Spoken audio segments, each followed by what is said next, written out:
My name is Elizabeth. Standing in the courtyard of my fortified desert home on New Year's Eve, I watched as my family, with a mediator in tow, stepped out of two SUVs. The mediator waved a document, claiming they were here to resolve my father's financial claim. But I knew better. This was yet another attempt to invade my space. "You're trespassing," I said firmly, my voice steady. "My brother," Ethan snapped. "You think this matters?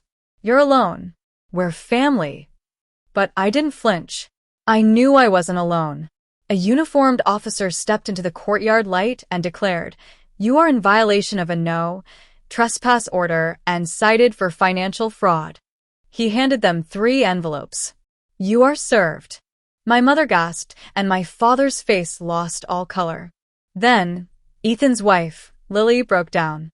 "I told you I wouldn't do this," she screamed at Ethan and ran to the car. The family unit that had once suppressed me shattered before my eyes. They left in silence, and I shut my steel door, turning to my true family, the friends who had stood by me. It all started long ago. I'm a data analyst in a tech firm in San Diego. In my family, there were 2 distinct roles. My older brother, Ethan, 38, was the golden child. He was always seen as having potential, the one the family pinned their hopes on.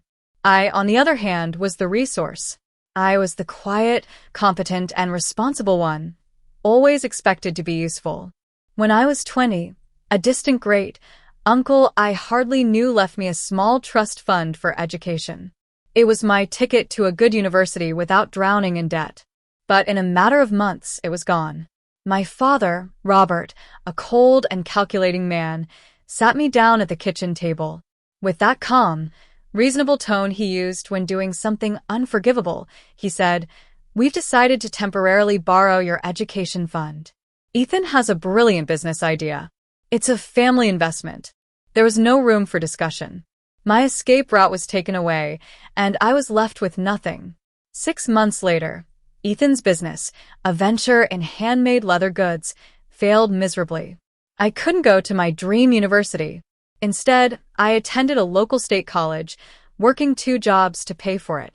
I took out student loans and spent my 20s living frugally, trying to dig myself out of the debt my family had put me in. When I finally landed my first real job at the tech firm, I called my mother Linda.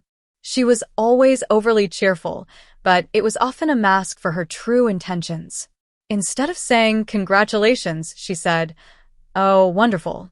Now you can help Ethan with his next project." Then, 6 months ago, I received an email from a law firm. My great Aunt Mildred, the black sheep of the family who had moved to Montana, had passed away. She left me $150,000. It was my chance at freedom. I didn't tell anyone. I created a company called Desert Haven LLC to shield my assets. I used the money to buy a dilapidated cabin in the high desert outside San Diego. Over the next few months, I spent every weekend at the cabin, learning to patch the roof, install drywall, and reinforce the doors. I installed smart cameras around the perimeter. When I was done, I stood in the courtyard, breathing in the fresh desert air, and I felt free for the first time. But my family had other plans. One day, I posted a picture of my peaceful cabin on my private Instagram. Minutes later, my mother sent a text in the family group chat. "Wonderful news. Elizabeth bought a perfect place. Ethan and Lily can move in right away, now that Ethan's new business has failed." My father called me shortly after. In that cold, business-like voice, he said, "Your mother is right. Ethan and Lily are in a tough spot. You have a spare room. It's a simple alignment of resources. Be useful."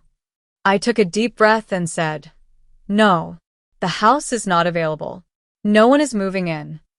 I knew I had violated my role in the family. In this closed family system, I was supposed to be the giver, the support. By saying no, I had declared war. I quickly searched for a property litigation attorney in the area and found attorney Ava. She was cold and efficient. When I told her about my family's intent to occupy my house, she immediately started drafting a no trespass letter. She also advised me to reinforce my perimeter. 3 days before Thanksgiving, they showed up. A white rental SUV pulled up, and my family stepped out, along with a locksmith. My mother forced a bright smile and said, "Elizabeth, honey, open up. We're family." But I watched them through the camera app, my fingers steady. When the locksmith started to drill through my deadbolt, I called the police. The police arrived just in time. They checked everyone's IDs and informed my family that the property was owned by Desert Haven LLC and that they were in violation of a no trespass order.